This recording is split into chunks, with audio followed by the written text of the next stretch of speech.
Court में सुनवाई हुई, क्या कुछ हुआ? देखिए, उस केस में आपको जानकारी के लिए आप लोगों को बता दें अभी फिलहाल कि वो 3 केसेस हुए हैं और 3 केसेस में पुलिस के द्वारा जो है सो बोल रहे हैं कि अनुसंधान में हमको और पूछताछ की ज़रूरत है।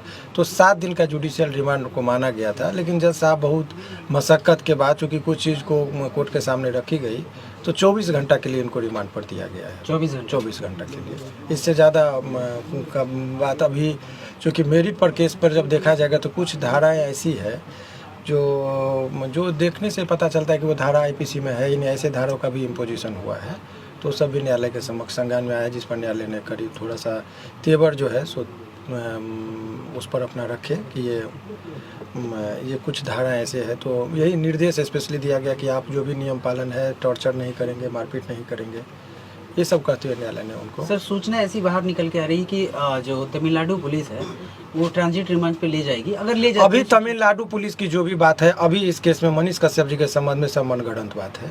अच्छा, वो बात से कहीं कोई लेना देना नहीं है। अभी सिंपल ये बात समझिए कि ये बिहार पुलिस ने जुडिशियल रिमांड से निकाल के पुलिस रिमांड की बात कही है, तो पुलिस रिमांड इनको 24 घंटे का मिला है। 24 घंटे का। हाँ, यही खबर के दृष्टिकोण से आप लोगों के लिए है। मनीष कश्यप की गलती क्या है सर? अब गलत और सही का निर्णय तो न्यायालय देते हैं, इस पर हम लोग अपराध क्या है सर? अपराध वगैरह के बारे में इन पर जो एलिगेशन है कि इनके द्वारा एलिगेशन यही है कि कुछ ऐसे वीडियो को उन्होंने शेयर किया जिससे ये हुआ, तो यही सब चीज़ है और कोई बात नहीं है। तो उस पर हम लोग का कुछ नहीं, इनका जुडिशियल रिमांड का बात था, वही बात उस पर जो जुडिशियल रिमांड मांगते वक्त क्या कुछ कह रही थी यू, किस बेसिस पे मांग रही थी? उनका यही कहना है कि अनुसंधान पूरा नहीं हुआ है, इसमें कुछ पूछताछ और फर्दर 24 घंटा में वो नहीं हुआ है, तो 24 घंटा का जो है सो इनको और फर्दर टाइम चाहिए। 167 जो है सीआरपीसी, उस धारा के अंतर्गत इन्होंने कहा है और माननीय न्यायालय ने उनको जो है सो स्वीकार अभी 24 घंटा के लिए किया है। इतना ही चीज़। सर, मनीष कश्यप ने अपना गुनाह कबूल कर लिया?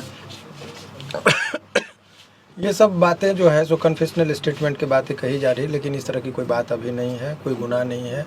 देखिए, आप एक चीज़ समझिए कि जब किसी भी व्यक्ति पर केस होता है, अनुसंधान होता है, चार्जशीट होता है, कन्फेशनल स्टेटमेंट का कोई महत्व नहीं होता है। सीआरपीसी के इंडियन एविडेंस एक्ट का जो है उसमें एक चीज़ समझिए कि कन्फेशन बिफोर द पुलिस उसका कोई महत्व नहीं। तो कुछ कन्फेशनल स्टेटमेंट वो भी मनीष कश्यप ने अन्य लोगों की बातें कही जा रही है, लेकिन इनके द्वारा नहीं है। तो वो सब तमाम तरह का चीज़ है, जब वो चार्जशीट जमा होगा तब आप लोगों के लिए होगा।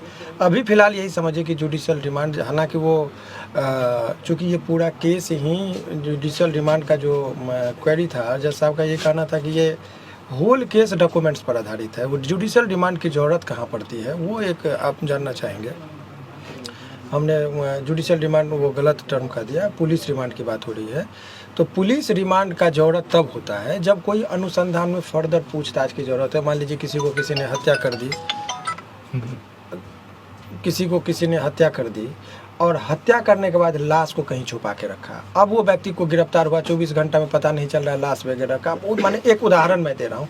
ऐसे विकट परिस्थिति में लोग कहता है कि कुछ और रहेगा तो हमको कुछ साक्ष्य संग्रह हो जाएगा। इस केस में डॉक्यूमेंट्स पर आधारित केस है, सारा चीज़ एलिगेशन डॉक्यूमेंट्स पर है। यही है कि इन्होंने कुछ वीडियो वायरल किया जिससे 2 राज्यों के बीच में तनावपूर्ण स्थिति हुई, ये एलिगेशन है। तो वो डॉक्यूमेंट्स है, वो सारा चीज़ ऑन रिकॉर्ड है।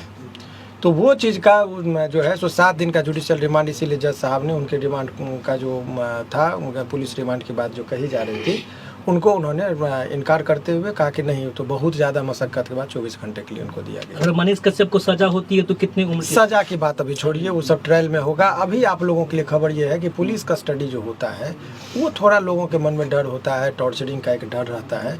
तो उस पर उन्होंने कह दिया है स्पेशली कि इनको ले जाने से पहले भी मेडिकल होगा, कि इनके जख्म कहीं दाग धब्बा कुछ ना हो, और उसके बाद जो है इनको जब अपियर कराया जाएगा तो भी देखा जाएगा कि इनके शरीर पर कोई दाग नहीं हो और इनको टॉर्चर न किया गया हो। इसका भी न्यायालय ने मैंने ख्याल रखा है और ये चीज़ उन्होंने कहा है। सर, एक वकील होने के नाते कितने दिनों में बेल हो जाएंगी मनीष कश्यप? इस सब चीज़ पर मैं अभी कोई टिक्का टिप्पणी नहीं करूँगा, ये उचित भी नहीं है अभी वर्तमान परिस्थिति में करना। अभी न्यायिक प्रक्रिया है, उस पर रहना चाहिए, लेकिन सामान्यतः केस में हर केस में लोगों को बेल जनरली मिल ही जाता है। तो तो यदि आपने कहे तो इसमें चूँकि लोअर कोर्ट में बेल नहीं मिलती है तो सेशन में लोग जाते हैं, सेशन में नहीं मिलेगा तो हाई कोर्ट में मिलता है, तो हाई कोर्ट तक आते आते उम्मीद की जाती है कि ऐसे प्रकरण में बेल मिल ही जाते हैं सामान्यतः। तो यदि हाई कोर्ट में नंबर में आने में 2.5-3 महीना लगता है तो ऐसे प्रक्रिया में 4-5 महीना का उम्मीद तो 4-5 महीना जो है सो प्रक्रियात्मक जो है सो लग ही जाता है। जो सामान्य अन्य केसों की बात मैं कर रहा हूँ, इस केस की बात नहीं। इस केस में भी यदि वही प्रक्रिया में आए तो होगा। सर दोबारा पुलिस फिर रिमांड पे तो नहीं ले सकती? बार बार रिमांड पर क्यों लिया जा रहा है प्रशासन के द्वारा मनीष कश्यप को? अब उस पर हम जब बयान देंगे तो पॉलिटिकल हो जाएगा, इसीलिए उसके लिए पॉलिटिकल लोग हैं, वो लोग बयान देंगे बेहतर है। वो जो भी चीज़ है आप समझिए, पुलिस कह रही है कि हमारे पास रिक्वायरमेंट है, कानूनी रूप में यही कह रही है, लेकिन वो राजनीतिक रूप क्या है तो वो तो राजनीतिक पार्टी वाले लोग अपना बयान देंगे, आप उन लोगों से बयान लीजिए।